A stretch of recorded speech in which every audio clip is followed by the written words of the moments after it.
আসসালামু আলাইকুম। আজকে সূরা আনফলের 24 নম্বর আয়াত থেকে কিছু সংক্ষিপ্ত আলোচনা করব। তবে যারা তরিকার ভাই আছেন নিশ্চয়ই তেনারা বুঝতে পারবেন, আর যেনারা বেতরিকার আছেন বায়াত গ্রহণ করেন নাই তেনাদের কাছে কথা বলা খুব তিতা লাগবে।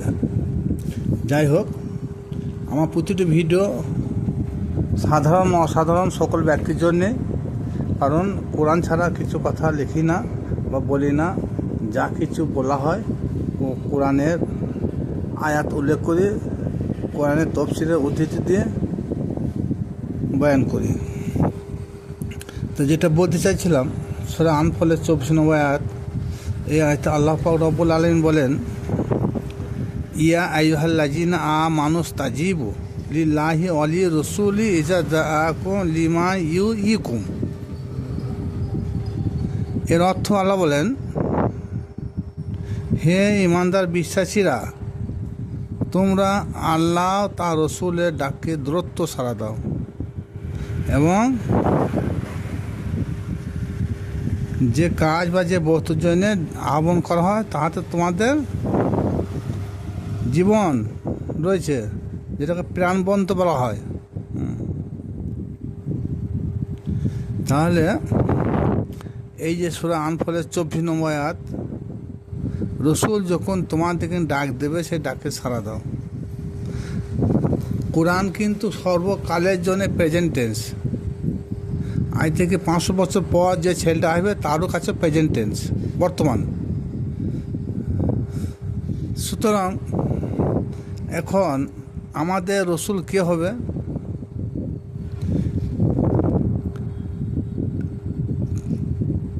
এর পরিপ্রেক্ষিতে একটা হাদিস না প্রকাশ করলে আপনারা বুঝতে পারবেন না। একজন জনৈক সাহাবী নামাজ পড়ার জন্য উজু করছেন। সে অবস্থায় আল্লাহ রসুল পাক সাল্লাল্লাহু তাআলা আলাইহি সাল্লাম তিনার নাম ধরে ডাকছেন, এই আবু সাইদ মুআল্লা। তিনি উজু করেই যাচ্ছেন। উজু করা হয়ে গেল, মসজিদে নামাজে দাঁড়াইলেন। তখন একবার ডাকলেন, এ আবু সাইদ মুআল্লা। আবু সাইদ মুআল্লা শুনতে ঠিকই পাচ্ছে, কিন্তু রসুলের ডাকে সাড়া দেন নাই। যখন নামাজ শুরু করে দিয়েছে তখন একবার ডাকলেন, এ আবু সাইদ মুআল্লা। তিনি কোনো রসুলের ডাকে কোনো কর্ণপাতই করেন নাই।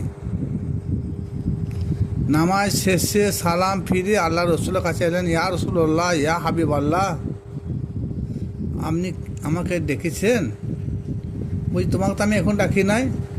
বলছি, ইয়া রাসূলুল্লাহ, ইয়া হাবিবাল্লাহ, আমি যখন উজু করছিলাম, তারপর যখন নামাজে দাঁড়ালাম, তারপর যখন কিরাত শুরু করলাম, তখনও আমরা দুবার ডাক শুনতে পেলাম। আমি ভাবছিলাম ঠিক আছে নামাজ পড়ি, আপনার দেখা করবো। বলছি, যখন দেখেছি তখন তো তুমি সাড়া দাও নাই, এখন তোমার সঙ্গে আর কোনো প্রয়োজন নেই। ইয়া রাসূলুল্লাহ, আমার বেয়াদব হয়ে গিয়েছে। ওই তুমি জানো না আবু সাইদ, সূরা আনফলের 24 নম্বর আয়াতটা তোমার জানা নেই? তুমি তো কোরআনে হাফেজ। যখন তোমাদের রসুলের ডাক দেবে সেই ডাকে তোমার দূরত্ব সাড়া দিও। আমি কি তোমার রসুল ছিলাম না? আমি কি তোমার রসুল নয়? ইয়া রাসূলুল্লাহ, আপনি আমার নিশ্চয়ই রসুল। তাহলে আল্লাহ বললো, যখন তোমরা যে কোনো কর্ম করো সেই কর্ম ছেড়ে দিয়ে যখন তোমাদের রসুল ডাক দেবে সেই কাজে তাড়াতে সাড়া দাও। কিন্তু তিনি কি ছিলেন? তিনি ছিলেন একজন আল্লাহ রসুল। তাহলে আমাদেরকে ভাবতে হবে যে আমাদের রসুল কে। এবার রসুল, আমাদের রসুল কে সহজে আপনারা অনায়াসে বুঝে যাবেন। রসুলের বাংলা অর্থ হচ্ছে বার্তাবাহক, যিনি আল্লাহর কথাগুলোকে ওপরের কাছে পৌঁছে দেওয়া হয়, সেই হচ্ছে রসুল। আল্লাহর পক্ষ থেকে যিনি প্রেরিত। তাহলে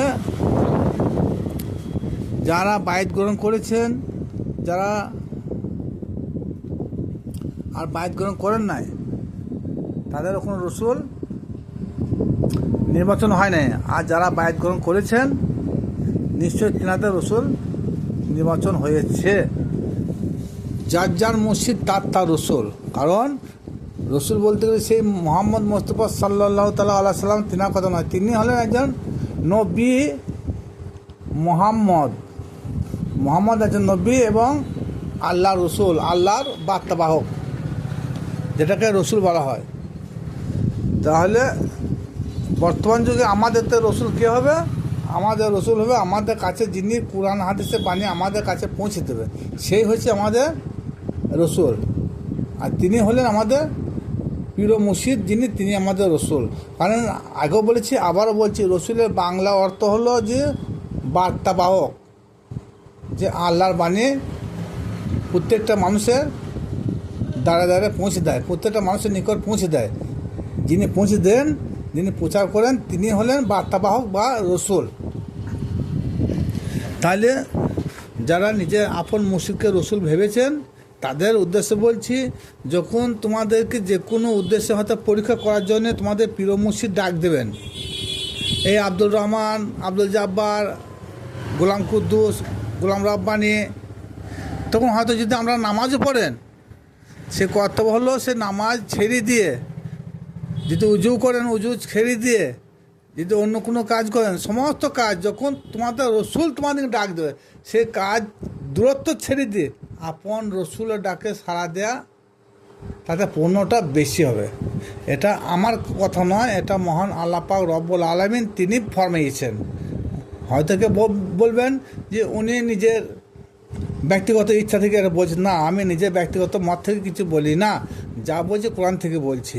সুতরাং যার যার মুর্শিদ তার রসুল, সেই রসুলের সঙ্গে কোনো সময় বেয়াদবি করা চলবে না। রসুলের গলা স্বরের ওপর আমাদের আওয়াজ যেন না যায়, রসুলের কথা যেন আমাদের কথা না দিই, রসুলের আগে বরাবর যেন আমরা না হাঁটি, রসুলের ছায়াতে যেন আমরা পা না দিই, কোনো সময় রসুলের আগে যেন আমরা না দাঁড়াই, তবেই হবে পীরের একনিষ্ঠ ভক্ত বা মুরিদ।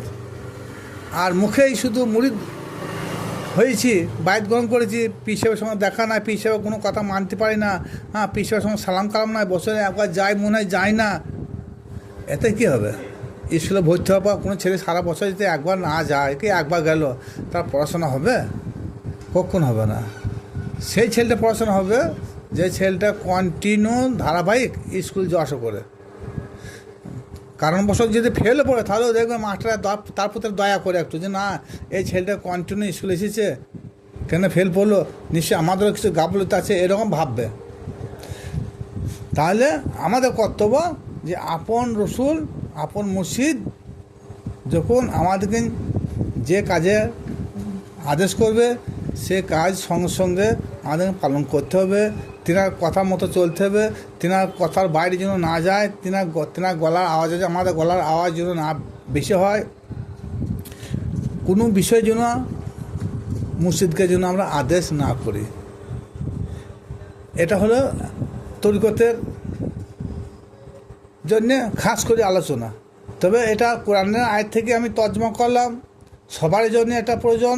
যারা বায়াত গ্রহণ করেন না, তাদেরও বায়াত গ্রহণ করা প্রয়োজন। হয়তো কারো যদি শরীর খারাপ থাকে, আশপাশে অনেক ডাক্তার থাকে, সব ডাক্তার সবারই পছন্দনীয় নয়। তদ্রূপ পীর মুর্শিদের ব্যাপারটা ঠিক তাই।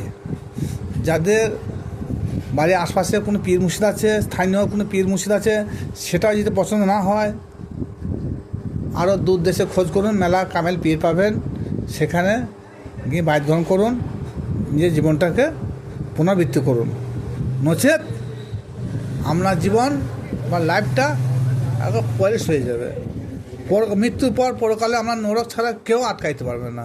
কোরআন হাদিস শরীফে এসেছে, বায়াতবিহীন কোনো ব্যক্তি যদি মারা যায়, সে জাহিলিয়াতের সঙ্গে তার মৃত্যু হবে।